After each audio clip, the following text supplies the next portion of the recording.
Lelaki kumpul kepala manusia. Pernah tak korang terfikir, apa yang sanggup kita buat demi kuasa? Apa yang sanggup kita korbankan demi cinta? Dan sanggup tak kita ubah takdir hidup kita kalau ada peluang? Bunyi macam soalan drama kan? Tapi dekat Delta Mekong, Vietnam, soalan ni bukan sekadar teori. Ia jadi kenyataan, pilihan sebenar, jenayah sebenar. Dan jawapan orang kat sana jauh lebih gelap daripada apa yang kita boleh bayangkan. Kisah kali ni tentang ketakutan, kepercayaan karut dan seorang lelaki yang berjaya buat satu kampung percaya yang dia bukan manusia biasa. Dia adalah bomoh, kononnya boleh sembuhkan penyakit, buat orang jatuh cinta, dan yang paling gila, dia kata badan dia kebal peluru. Inilah kisah Haitung, bomoh Macom Kennel. Cerita ni mula dengan satu jeritan yang tak pernah keluar. Akhir Mei 2000, seorang wanita kampung bernama Yu Tio tengah jaga itik dan angsa dekat tanah berlumpur. Musim banjir masa tu. Seluruh Dong Tak Moi macam lautan luas. Tinggal beberapa tumpuk tanah je yang tak tenggelam. Dekat salah satu tanah tu, Yu Tio tolak pendayung ke tanah sebab nak garu. Tapi pelik, tanah tu terlalu lembik. Dia tolak lagi, dan kali ni pendayung kena benda keras. Bukan akar, bukan batu. Dia sesuatu benda yang lain. Rasa pelik tu buat dia tunduk dan guna tangan untuk korek tanah tu. Dan masa itulah dia terkaku. Dia nampak ada mulut manusia, masih sempurna bentuknya, ternganga macam menjerit dalam senyap. Dia terus jerit panggil jiran. Chow Wan Na, orang panggil dia Nam Na. Diorang berdua berlutut dalam lumpur, terus gali sama-sama sampai keluar satu muka manusia. Tak silap lagi, itu muka Tu Fung, wanita yang dah lama hilang. Tapi cara dia dikebumikan lain macam. Bukan ditanam baring macam biasa, tapi ditanam berdiri macam tanam pokok. Kedudukan badan tu pelik gila. Seolah-olah pembunuh dia nak tanam sesuatu yang bukan manusia. Dan masa tu semua persoalan orang kampung terjawab. Semua orang tahu Tu Fung tu dia pergi jumpa bomoh tu malam dia hilang. Semua orang tahu peraturan dia. Datang tengah malam, datang seorang diri, dan jangan bawa saksi. Dan sekarang mayat Tu Fung tu dijumpai hanya beberapa ratus meter saja daripada pondok bomoh tu. Bagi Nam Na tak ada keraguan. Hanya satu orang je yang sanggup buat benda macam ni. Haitung. Berita menyebar macam api. Nam Na kumpulkan keluarga Fung. Diorang serbu pondok Haitung. Tapi bomoh tu dah siap sedia berkubur dalam rumah. Acah-acah kebal sambil pegang pisau panjang. Polis datang dengan perahu, tangkap dia dalam keadaan penuh drama. Bila mayat Tu Fung dikeluarkan daripada kubur belik tu, ribuan orang kampung datang dengan perahu. Hujan pun diorang redah, semua nak tengok sendiri. Ada yang menangis, ada yang marah, tapi ramai juga yang penuh rasa ingin tahu. Macam nak tengok kejahatan depan mata. Dan masa polis periksa pondok Haitung, mereka jumpa benda yang buat semua orang kecut perut. Atas altar buruk ada 3 tengkorak manusia. Dekat sebelahnya ada balang berisi rambut. Ini bukanlah pembunuhan biasa. Ini adalah ritual dan memang telah pun dirancang. Kalau kita nak faham macam mana Haitung boleh sampai ke tahap macam ni, kita kena throwback ke pertengahan 90-an. Masa tu, seorang lelaki bernama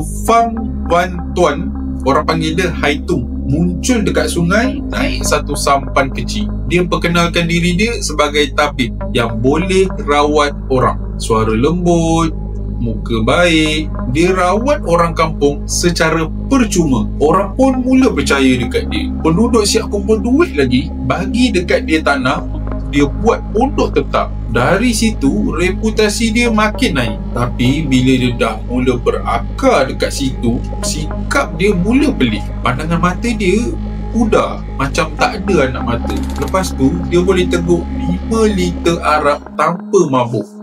Tapi mengaku vegetarian. Dia cerita kononnya dia kuasai ilmu gaib. Boleh hilang, naik angin dan jadikan badan kebal besi. Bunyi macam cerita dongeng. Tapi orang kampung betul-betul takut. Dan ketakutan itulah yang buat dia bebas buat apa sahaja selama bertahun-tahun. Kalau nak jumpa dia ni, kena datang tengah malam, seorang diri dan tak boleh bawa sesiapa. Masa tu mula timbul desas-desus. Ilmu dia ni bukan ilmu perubatan, tapi ilmu hitam. Orang panggil Tun Lin Kai, kisah bomoh dari Gunung Toksun yang buat ritual untuk cipta Kumantong, roh kanak-kanak yang boleh diperintah. Untuk dapat kuasa kebal ni, kononnya kena kumpul 9 tengkorak anak dara.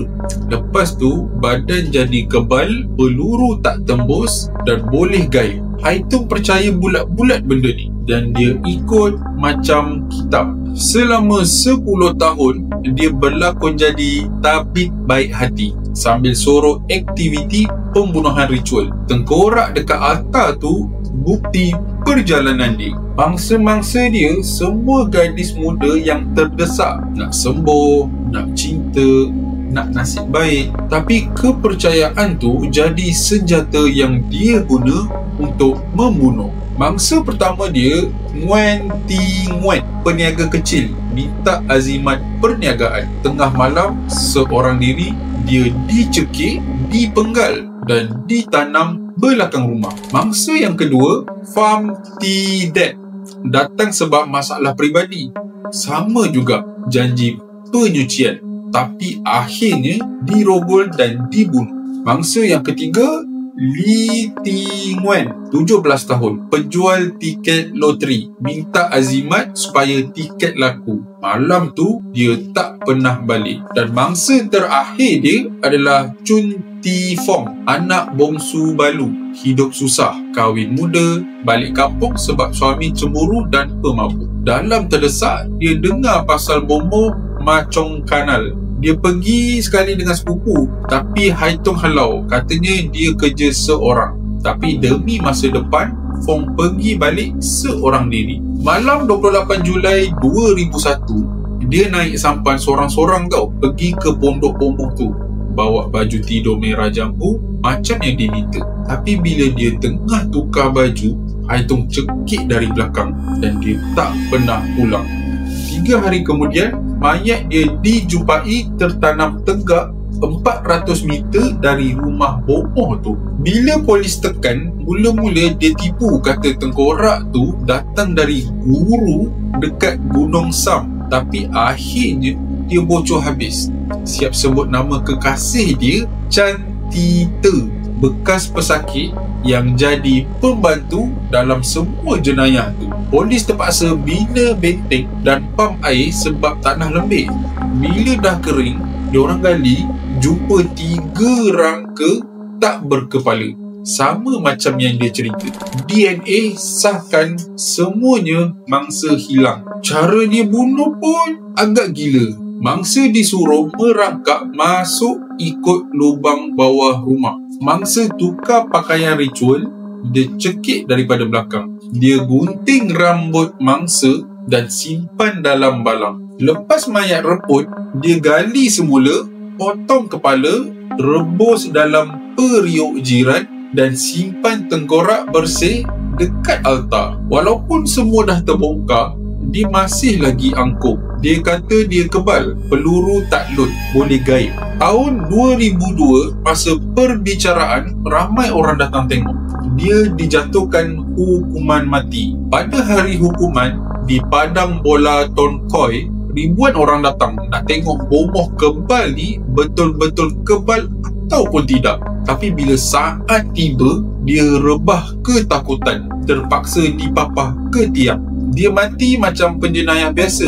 Kubur tak bertanda, hujan akhirnya hanyutkan jasad dia. Kekasihnya, Chan Tita, dihukum penjara seumur hidup. Ibu Tu Fong pula tak pernah pulih. Dia hidup tua buta dan sakit sorang-sorang dekat rumah usang. Setiap kali nama anaknya disebut, dia menangis. Kes Hai Tong, bomoh macam kenal ni, bukan sekadar kes pembunuhan.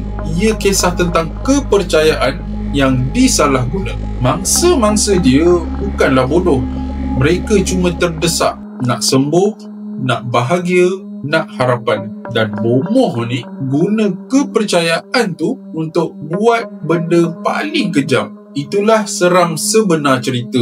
Bukan pada ritual pelik tu, tapi pada hakikat bahawa bila kepercayaan jatuh ke tangan orang yang salah, ia boleh jadi senjata yang membinasakan.